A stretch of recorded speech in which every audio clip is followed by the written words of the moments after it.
Hello दोस्तों, आप सभी का वेलकम है द बायोग्राफी चैनल में। आज हम बात करेंगे स्वामी विवेकानंद जी के बारे में। तो चलिए वीडियो को करते हैं स्टार्ट। भारत में जन्मे एक युवा जाने माने सन्यासी के रूप में विदेशों में भी ठहरने वाले ऐसे महान पुरुष थे स्वामी विवेकानंद जी। उठो, जागो और अपने लक्ष्य की प्राप्ति से पूर्व मत रुको। इसका अर्थ क्या है? उठो, जागो और अपने लक्ष्य के लिए आप तब तक मेहनत करो जब तक आप उसमें सफल नहीं हो जाते। स्वामी विवेकानंद जी का यह अनमोल वाक्य आज भी युवा में जान भर देता है, या कह सकते हैं हम ऊर्जा प्रदान करता है। स्वामी विवेकानंद जी का रियल नेम नरेंद्र नाथ दत्त है, लेकिन आज लोग इनको स्वामी विवेकानंद के भी नाम से जाना करते हैं। और अगर मैं जन्म की बात करूं तो इनका जन्म 12 जनवरी 1863 में हुआ। जन्म हुआ कोलकाता में, लेकिन आज कोलकाता को कोलकाता के भी नाम से जाना जाता है। अगर मैं इनके पिताजी की बात करूं तो इनके पिताजी का नाम श्री विश्वनाथ दत्त था। कोलकाता की कोर्ट में ये बहुत बड़े वकील थे। और अगर मैं इनके पिता की बात करूं तो कैरेक्टर बहुत अच्छा था।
एक दिन हुआ कुछ यूं, उनके गांव के कुछ लोग उनके घर में आए और देखा कि स्वामी विवेकानंद जी बेहोश पड़े हैं।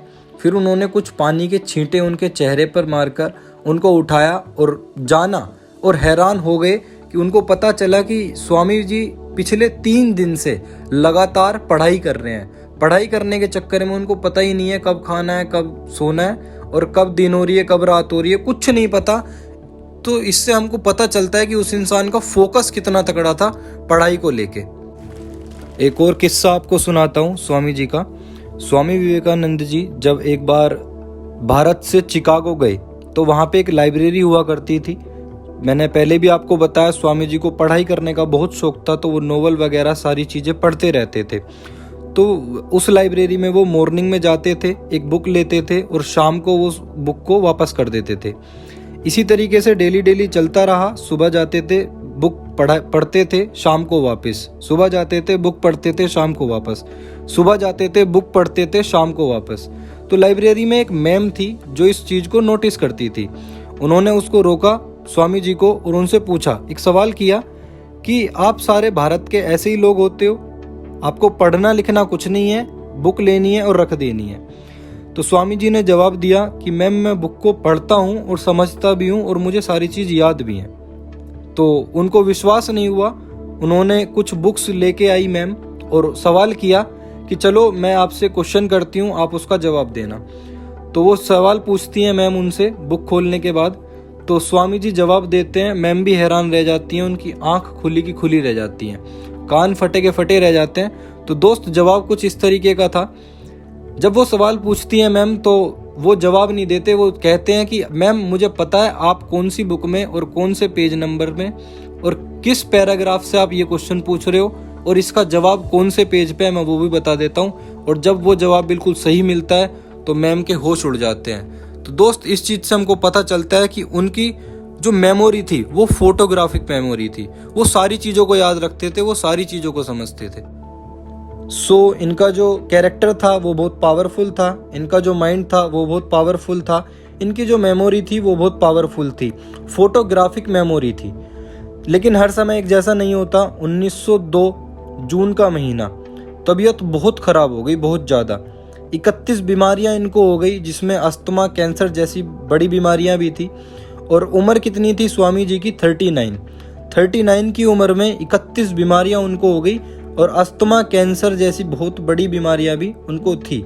और यही बीमारियां 1 महीने तक लगभग चलती रही।